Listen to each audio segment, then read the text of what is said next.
Hello friends, இன்னைக்கு இடியம் of the டே என்ன அப்படின்னா, நம்ம ஏதாவது ஒரு விஷயம், நம்ம ரொம்ப நாள் ஆசைப்பட்ட விஷயம் வந்து நமக்கு கிடச்சிருச்சு அப்படின்னா, ஏதோ என் கனவு வந்து பலிச்ச மாதிரி இருக்குது, இதெல்லாம் கனவு மாதிரி இருக்குது அப்படிலாம் சொல்லுவோம்ல. ஏதோ நம்ம நம்ப முடியாத ஏதோ ஒரு விஷயம் நடந்துருச்சு அப்படின்னா, எல்லாம் அப்படியே கனவு மாதிரி இருக்குது, நினச்சி பார்த்தா கனவு மாதிரி இருக்குது அப்படிலாம் சொல்லுவோம்ல.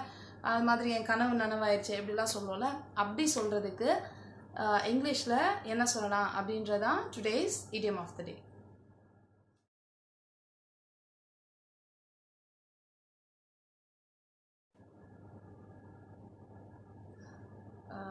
Today's idiom of the day, dream come true. Dream come true அப்படின்றது நம்ம வந்து என்னுடைய கனவு வந்து நனவாச்சு அப்படின்னு சொல்கிறதுக்கு, எல்லாம் கனவு மாதிரி இருக்குது, கனவு நனவாச்சு அப்படிலாம் சொல்கிறதுக்கு ட்ரீம் கம் ட்ரூ அப்படின்னு சொல்லிட்டு சொல்லலாம். இப்போ எக்ஸாம்பிள் சென்டென்ஸ் பார்க்கலாம். My vacation to Australia was like a dream come true. இப்போ இது வந்து என்ன அப்படின்னா, மை வெக்கேஷன் டு ஆஸ்திரேலியா அப்படின்னா, ஆஸ்திரேலியாவுக்கு வந்து ஹாலிடேஸ்க்கு வந்து போகணுன்னு நீங்கள் ரொம்ப நாளாக நினச்சிருக்கீங்க. So my vacation to Australia, அப்போ வந்து இது நடக்க போகுது, பிளான் பண்ணிட்டீங்க, போகிறீங்க. ஸோ அது போயிட்டு வந்ததுக்கப்புறம் நீங்கள் வந்து சொல்கிறீங்க, my vacation to Australia was like a dream come true. என்னோட பெரிய கனவு நனவான மாதிரியே இருக்குது, ஒரு கனவு மாதிரியே இருக்குது அப்படி சொல்கிறதுக்கு. நான் ஹாலிடேக்கு ஆஸ்திரேலியா போயிட்டு வந்தது எனக்கு ஒரு பெரிய கனவு மாதிரி இருக்குது, என்னோட கனவு நனவான மாதிரி இருக்குது அப்படின்னு சொல்கிறதுக்கு my vacation to Australia was like a dream come true. என்னுடைய அந்த ஹாலிடே வந்து என்னுடைய கனவு நனவான மாதிரி இருக்குது. Next one, that would be a dream come true.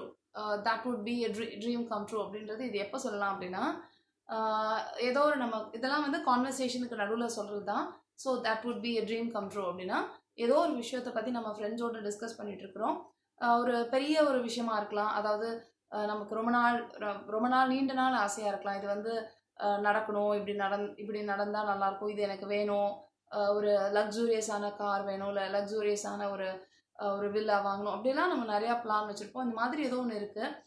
அப்போ வந்து இந்த மாதிரி கிடைச்சா என்ன பண்ணுவேன் அப்படின்னா, நம்ம ஃப்ரெண்ட்ஸ் கேட்டாங்க அப்படின்னா, அது மட்டும் நடந்துச்சு அப்படின்னா என்னுடைய வாழ்க்கையில் ஒரு பெரிய கனவே நனவான மாதிரி, என் கனவே அப்படி சொல்லுவோம்ல, அதுதான் வந்து that would be a dream come true. ஏதோ ஒன்று சொல்லும் போது இப்படி நடந்தால் எப்படி இருக்கும் அப்படின்னு சொன்னாங்கன்னா, that would be a dream come true அப்படின்னா அது என்னுடைய கனவு நனவான மாதிரி இருக்கும் அப்படின்னு சொல்கிறதுக்கு that would be a dream come true அப்படின்னு சொல்லிட்டு சொல்லலாம்.